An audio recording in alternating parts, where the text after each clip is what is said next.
Sejarah telah mencatat bahwa Allah Subhanahu wa Ta'ala telah menghukum semua yang terlibat dalam pembunuhan Al-Husain di tanah Karbala, Irak. Cucu kesayangan Nabi Muhammad SAW terbunuh bersama sebagian besar pemuda Ahlul Bait. Ketika itu, cucu kesayangan Nabi SAW, yaitu Al-Husain, berusia sekitar 58 tahun. Pada pagi hari, tanggal 10 Muharram tahun 61 Hijriah, setelah melaksanakan sholat subuh, beliau bergegas keluar dari tenda dan menaiki kuda kesayangannya. Di atas kuda itulah Al-Husain menatap pasukan yang tengah mengepungnya. Mengetahui keadaannya yang hendak dibunuh, Al-Husain kemudian berbicara dengan sekelompok pasukan itu, dengan suara yang begitu indah dan menyentuh hati, yang pada intinya beliau meminta kepada para pasukan tersebut untuk menghentikan niat mereka yang ingin membunuh dirinya. Namun mereka yang telah terkunci hatinya tidak mau sadar. Pasukan yang mengepung atas perintah Ubaidullah bin Ziyad itu terus saja memaksa Husain bin Ali untuk mengakui kekuasaan Khalifah Yazid bin Muawiyah. Peristiwa ini direkam dengan sangat jelas dalam Tarikh At-Tabari dan dalam kitab Al-Bidayah wan Nihayah karya dari Imam Ibnu Katsir. Begitu dahsyatnya pertarungan kekuasaan di masa khilafah dahulu, mereka tidak segan membunuh cucu Nabi demi kursi khalifah. Apa mereka sangka bahwa Rasulullah SAW tidak akan tahu tentang peristiwa itu? Lantas apakah mereka yang telah membunuh Al-Husain masih berharap nantinya akan mendapatkan syafaat dari Rasulullah SAW? Jangankan di akhirat, sudah terbukti dalam catatan sejarah bahwa mereka yang telah membunuh Sayyidina Husain langsung mendapatkan azab kontan di akhir hidupnya. Baiklah, mari kita simak kejadian mengerikan yang terjadi kepada orang-orang terlaknat ini.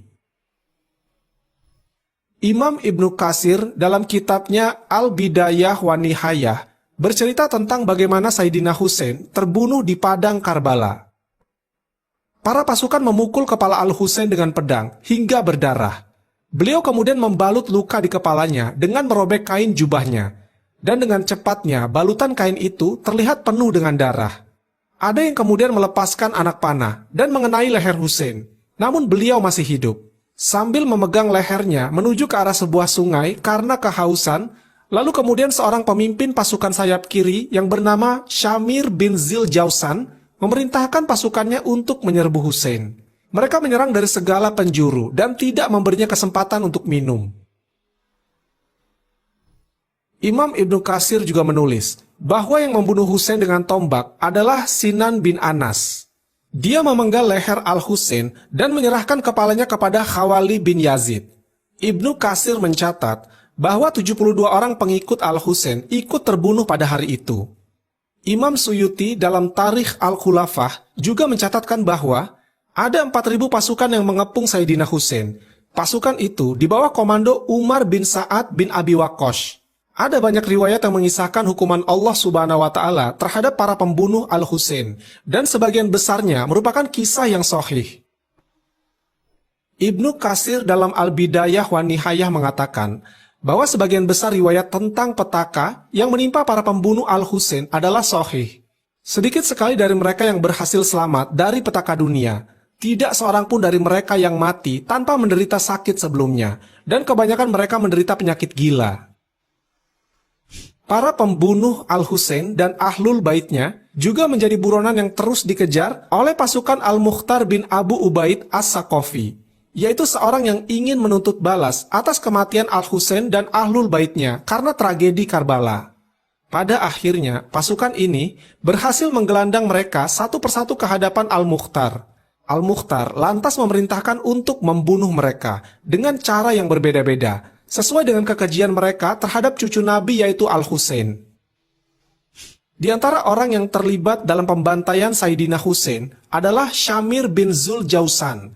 Ia pemimpin tim sayap kiri pasukan yang melakukan serangan kepada Al-Husain.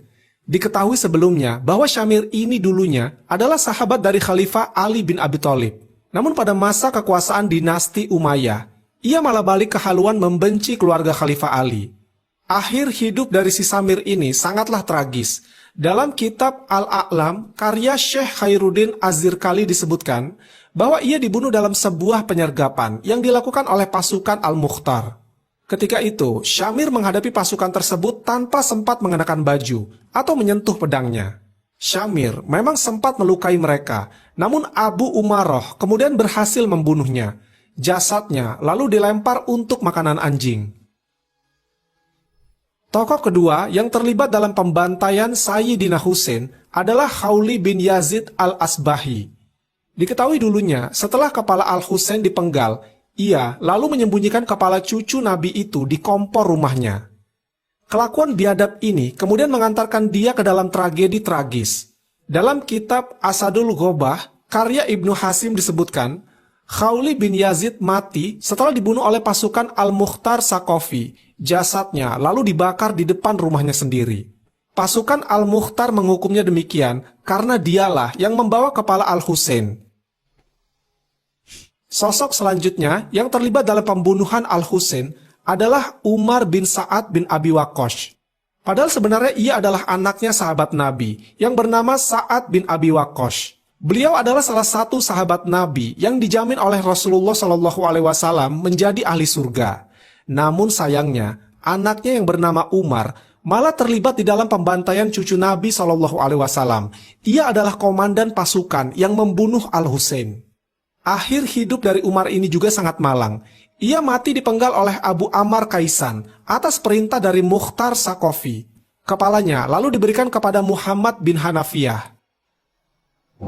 Tokoh selanjutnya yang ikut terlibat adalah Sinan bin Anas.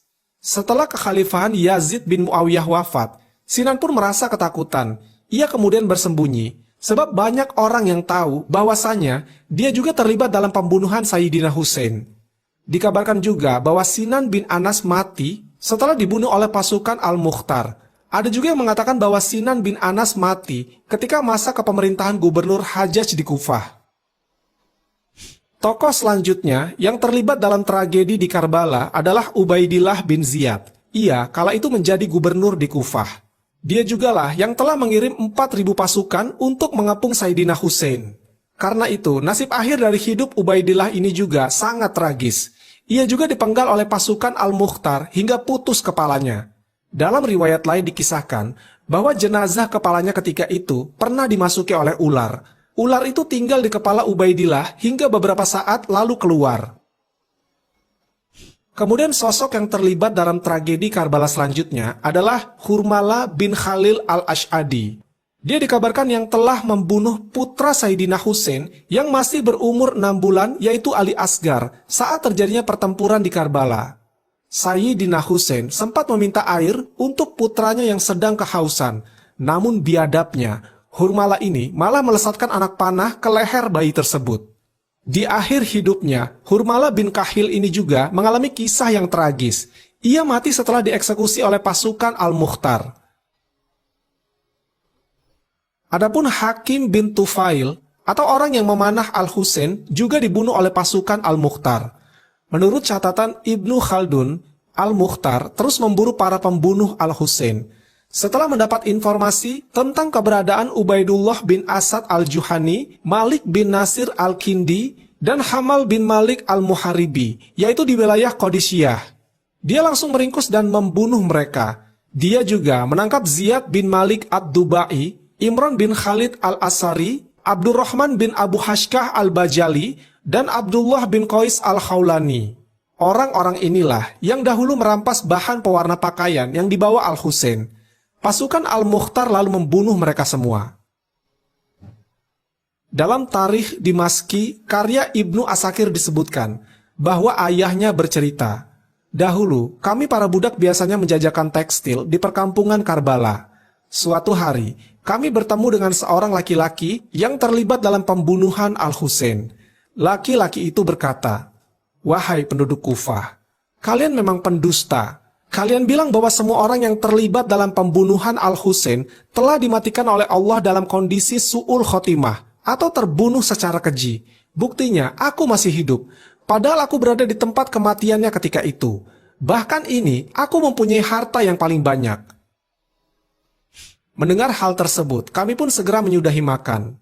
Ketika itu, lentera masih menyala. Pria itu kemudian beranjak untuk mematikan lentera tersebut. Ia berusaha mengeluarkan sumbu dengan jari tangannya. Tetapi tiba-tiba api menyambar jarinya. Ia berusaha memadamkan api tersebut dengan meniupnya. Tetapi ketika jari itu didekatkan ke mulut, api itu justru menyambar janggutnya. Ia pun berlari ke kolam lalu menceburkan diri ke dalamnya. Tetapi kulihat, api itu tetap menyala di dalam air dan membakar tubuhnya sampai hangus seperti arang. Masih dalam tarikh Dimashqi, Al-A'masi mengatakan, "Aku mendengar perihal seorang laki-laki yang sengaja buang air besar di atas makam Al-Husain bin Ali. Maka Allah Subhanahu wa Ta'ala menimpahkan penyakit gila, lepra, sopak, dan berbagai penyakit serta musibah kepada keluarganya." Jadi itulah kisah tragis orang-orang yang terlibat dalam pembantaian cucu Nabi Muhammad SAW di padang Karbala. Betapa hinanya mereka di dunia. Hidupnya tidak tenang dirundung kesalahan dan berakhir dengan kematian yang tragis. Wallahu a'lam bishawab. Semoga kisah ini bermanfaat. Lebih dan kurangnya mohon dimaafkan. Yang benar datangnya dari Allah Subhanahu wa Ta'ala. Khilaf atau keliru itu datangnya dari saya pribadi sebagai manusia biasa.